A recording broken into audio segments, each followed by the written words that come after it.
I told you that we were going to just have an informal discussion about what happened. Yes. And the topic of you wanting to play some of the games in the show floor, Yep. but you're so busy. Yeah.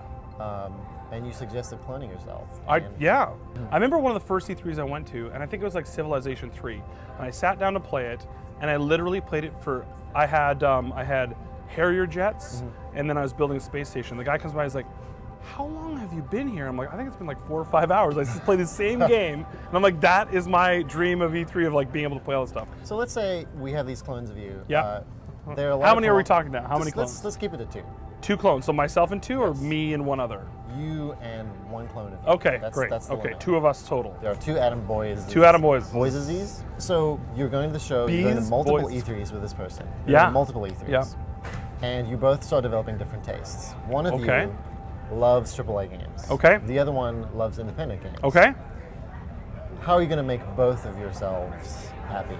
Like that whole sort of versus thing is so goofy to me, because I think that people that love AAA games, I guarantee you that there is an indie game out there that they would go bananas for. I mean, there's no doubt, because a lot of them are just basically the great mechanics boiled down to a different sort of more raw form, or there's something that's very artistically different about it. I mean, I look about my heritage of the games that I loved playing growing up, whether it was like Puzzle Fighter, right, or Parappa. I mean, if you kind of look at a team of 4 to 6 people, they could make a game like that today, and I would love it just as much, but it doesn't have to be sort of AAA games. I think the biggest challenge we always have is trying to convince people. I think 2 things that we've done really well with PlayStation is, one is the share button, because then people can see it without having to buy it, right? I think PlayStation Plus is another good thing, because we give away, as part of the subscription, right, you get Don't Starve, you get games like Outlast, so you can try things out. The thing that I never want to do is say, you're going to like this, because it's just so, gaming is such a personal thing. So our whole idea is just basically to try to show you as many different things and then make the judgment for yourself. I've been in the games industry for almost 18 years. I remember being at a publisher, and Dear Esther, that came out, and that sold 100,000 copies in a day. And I literally put down my keyboard and mouse and said, I don't know what gamers like anymore. Like, I fundamentally have this realization that I can't, as a publisher employee, dictate what I think people are going to like. So our job at PlayStation is really to allow anyone to come out there, and that way the next big thing can be discovered.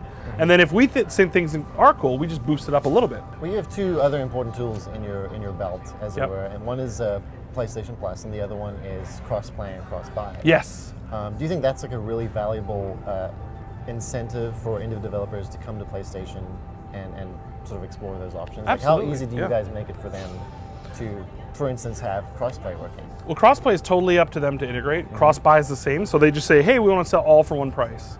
And that, I think, a lot of independent developers believe in the whole, if you give them great value, then they'll appreciate their relationship with you, and therefore they'll come along for the ride again. So we try to find, and then we bring games in and sort of show them around at the studio, and then if people are like, hey, that's really funny, or that's really cool. Like Octodad's such a great example of a game that just makes you laugh. I remember bringing it home, and my kids, you know, they play a little bit of Skylanders, they play a little bit of Disney Infinity, but when I put on Octodad, they were riveted. They were just watching him move for 30 minutes, and they were like, Octodad, Octodad, Octodad, 3- and 5-year-old. I mean, they didn't, and at that point I was like, there's something just so amazingly simple about this.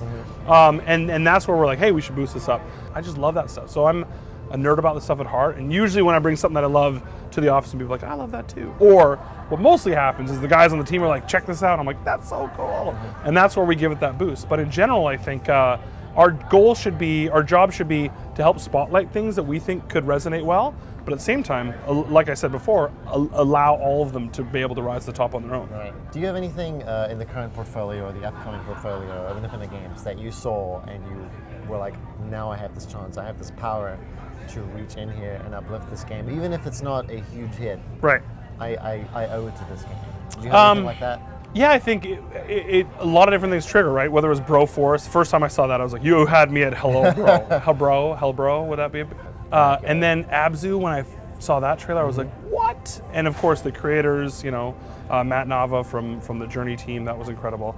And No Man's Sky, when I saw that at VGX, I was like, what? Yeah, and the list sort of goes on for me. It's just finding little things and getting excited about stuff, and then hoping that everyone else does. And then when they do, we can come to E3 and be on the stage, and that's super awesome to me. I mean, it's a lot of fun. It's a great part of my job. So, for someone who is not familiar with the appeals of independent games, and those can be varied, those can be completely different game to game. But there are certain qualities that I think you can point to Yep. that make those games so appealing. Yeah. If you had to like get a gateway game to have someone play, Yeah. what do you think that would be? I think No Man's Sky, when that comes out, I think that's going to be incredible as far as like being able to be on the planet and then flying through the sky.